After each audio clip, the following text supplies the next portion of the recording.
రప్ప రప్ప మెయిన్ కాదు, రప్ప రప్పని చీకట్లో జరిగిపోవాలి, ముళ్ళుని ముళ్ళుతో తీయడం జరగాలి. అది జనాలకు అనవసరం. నువ్వేం చేస్తున్నావు? రోజు ఇది ఏలం వేరి కింద ఇదొకటి మాట్లాడుతున్నారు. అట్టా కాదు, ఎన్ని చేస్తే నిజంగానే మన గవర్నమెంట్ వచ్చాక వేసేయండి రండి. ఎవడు వేసేది? సర్లే నువ్వు ఆగయ్యా, నాకు 25 ఏళ్ళ అనుభవం ఉంది, నీకెంత ఉందండి? చాలామంది తెలుసు, మాకు సొల్లు కబుర్లకి చాలా ఉంటుంది, చాలా ఉంటుంది. ఇవన్నీ నేనేదేంటంటే ప్రజలకి ఏం కావాలో అది మాట్లాడుకోవాలి ఒక రాజకీయ పార్టీగా. అనుకున్నావులే, శత్రువుకి ఏం చెప్పాలో అది ఎక్కడ చెప్పాలో అక్కడ చెప్పాలి. రోజు అదే పనా?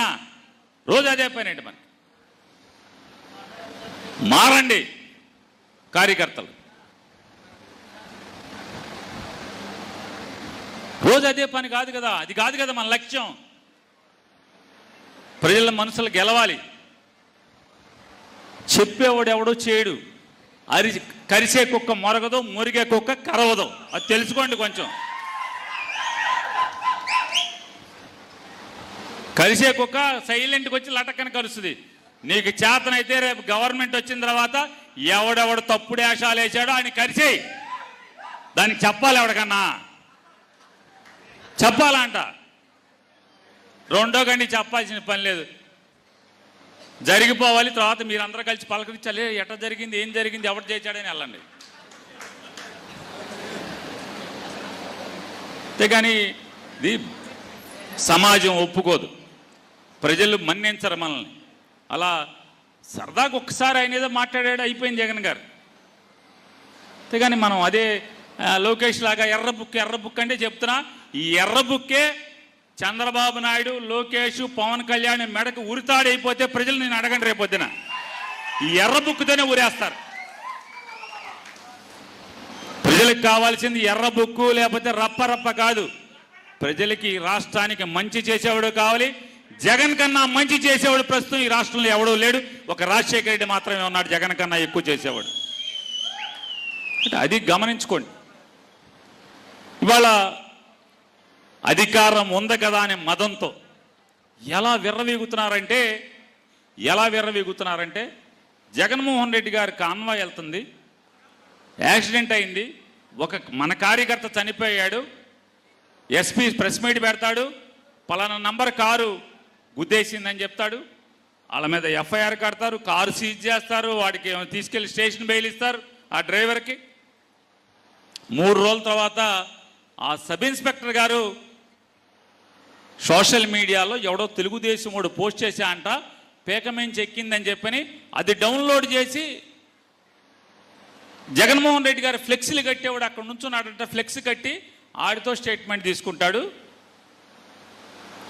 జగన్ గారి మీద కారు డ్రైవర్ మీద కాదు, లోపల కూర్చున్న జగన్ గారు వెనకాల కూర్చున్న సుబ్బారెడ్డి గారి పక్కన కూర్చున్న పేరిన్ నాని పక్కన కూర్చున్నటువంటి విడుదల రజని, మా ముగ్గురు వెనకాల కూర్చున్న కేఎన్ఆర్, మేమందరం ముద్దాయి లోపల కూర్చునంట. డ్రైవర్ని రే ఎక్కిచ్చేయి, తొక్కేయి, చంపేయండి అని చెప్పి జగన్ గారు మేమందరం చెప్పామంట. ఆ సెక్షన్లో అర్థం అది. ఇలా మీరు తప్పుడు కేసులు అలవాటు చేస్తే పామరులో మీ పుట్టినరోజు ఏంటి, పేకల దాకా నాణ్యమైన మందు మీరు తాగటం ఏంటి, మీరు తన్నటం ఏంటి, మీ పార్టీ జెండా మోసే వాళ్ళని మీరు తన్నటం ఏంటి, తన్నులు తిన్నోడు ఫేస్బుక్లో ఆడి పెడతాం ఏంటి, దాన్ని లైక్ కొట్టినందుకు మావోడి మీద కేసు ఏంటి? సిగ్గు శరం ఏమైనా ఉందా అని అడుగుతున్నాను. ఇన్నాక ఈయన చెప్తున్నాడు, ఎవరో పోలీసు ఆయన అప్పుడు చేశాను ఇప్పుడు చేశానని చెప్పాను. ఆ కేసులు దాని గురించి కూడా చెప్తాను. ఇదే సంస్కృతి, ఇట్లాంటి తప్పుడు కేసుల సంస్కృతే మీరు ఈ సమాజానికి, ఈ లోకానికి, ఈ రాష్ట్రానికి సాంప్రదాయంగా అలవాటు చేసి వెళ్తే, నేను ఒకసారి చంద్రబాబు నాయుడిని, ఈ రాష్ట్ర డీజీపీ గారిని ఇద్దరిని ప్రశ్నిస్తున్నా. ఇటువంటి తప్పుడు పనులు, తప్పుడు కేసులు, తప్పుడు సాంప్రదాయాన్ని ఈ రాష్ట్రానికి మీరు అలవాటు చేస్తే, ఆనవాయితీగా ఇచ్చెళ్తే 2015-16లోనో రాజమండ్రిలో కృష్ణా పుష్కరాల్లో మీరు, మీ శ్రీమతి గారు, మీ అబ్బాయి, మీ వంది మాగదులు అందరూ కలిసి గోదావరిలో బుడుంగని ముక్కు మూసుకుని 3 సార్లు మునిగింది. సినిమా తీయటానికి బోయేపాటిని తెచ్చుకుని సినిమా తీయటం వల్ల ఒక్కసారిగా మీరు గేట్లు వదలటం వల్ల 30 మంది ప్రాణాలు కోల్పోతే, వాళ్ళ కుటుంబాలు రోడ్డున పడితే, రేపు మళ్ళీ జగన్ గారు వచ్చిన తర్వాత ఆ 30 మంది కుటుంబాల్లో ఇంట్లో వాళ్ళ కూతుళ్ళో, కొడుకులో, తమ్ముళ్ళో, చెల్లిలో, భార్యలో వచ్చి జగన్ గారికి కేసిస్తే, రేపు చంద్రబాబు నువ్వు 302 కింద 30 మందిని చంపావని ముద్దాయివి అవుతావా అని అడుగుతున్నాను. చంద్రబాబు వెనకాల ములుగుతుంటే సొబ్బందిచ్చిన లోకేష్ ముద్దాయి అవుతాడా అవడా? నిమ్మకాయల చినరాజప్ప వెనక కూర్చుని ఆయన కూడా ములగటాకి ప్రాక్టీస్ సిద్ధం. చంద్రబాబు ఎట్టా ములుగుతున్నాడో తర్వాత నేను ఎట్టా ములగాలని చూస్తున్నా. నిమ్మకాయల చినరాజప్ప కూడా ముద్దాయి అవుతాడా అవడా?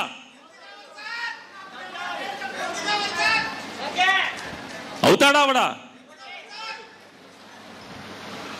గుంటూరులో పేదరికాన్ని ఎరగా వేసి గుజరాత్ నుంచి, సూరత్ నుంచి 50 రూపాయలు 60 రూపాయలకి చీరలు తెచ్చి పేదోళ్ళందరికీ చీరలు ఇస్తాం రమ్మని ఏలంవెర్రిగా కేకేసి పాపం ఆశపడిన పేదోళ్ళకి సక్రమంగా లైన్లు కట్టి బాదులు కట్టి పంచిపెట్టకుండా వాళ్ళందరికీ మీటింగ్ చెప్పి సొల్లు కబుర్లు చెప్పి జగన్ని బూతులు తిట్టి లారీలోంచి చీరలు ఇసురుతుంటే అవి పట్టుకుంటాకి ఎగబడిన పేదలు చచ్చిపోతే, వాళ్ళ కుటుంబాలు బజారున పడితే, రేపు గుంటూరులో ఆ చీరల పంచేప్పుడు చీరలు ఇసిరినప్పుడు అసూలు బాసిన ఆ కుటుంబాల్లోని పిల్లలో ఎవరో వచ్చి రేపు జగన్ వచ్చాక కంప్లైంట్ ఇస్తే చంద్రబాబు నాయుడు నువ్వు ముద్దాయివా 302 అని చెప్పని అడుగుతున్నాను.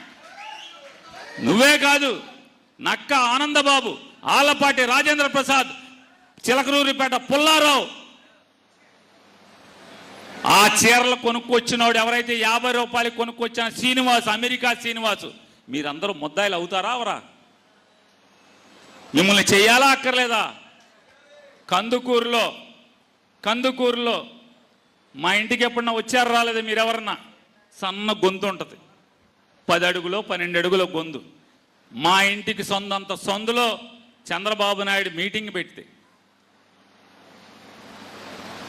ఇంటూరు శ్రీనివాసరావు అని చెప్పి అక్కడ నుంచున్నటువంటి క్యాండిడేట్, ఓట్లు అడుక్కునేటువంటి క్యాండిడేట్ ఆటోల్లో కారుల్లో తెచ్చి జనాల్ని కుమ్మరిస్తే ఆ సందులో ఇరుకు గొంతులో తొక్కిసలాటలో చచ్చిపోతే అసూలు బాసిన వాళ్ళ అవతాగ్ని తెలుగుదేశం కార్యకర్తలు అవ్వచ్చు, లేకపోతే డబ్బులు ఇచ్చి వచ్చి తీసుకుని వచ్చిన అమాయక జనం అవ్వచ్చు, ఆ రోజు కూలి కోసం వచ్చిన వాళ్ళు అవ్వచ్చు.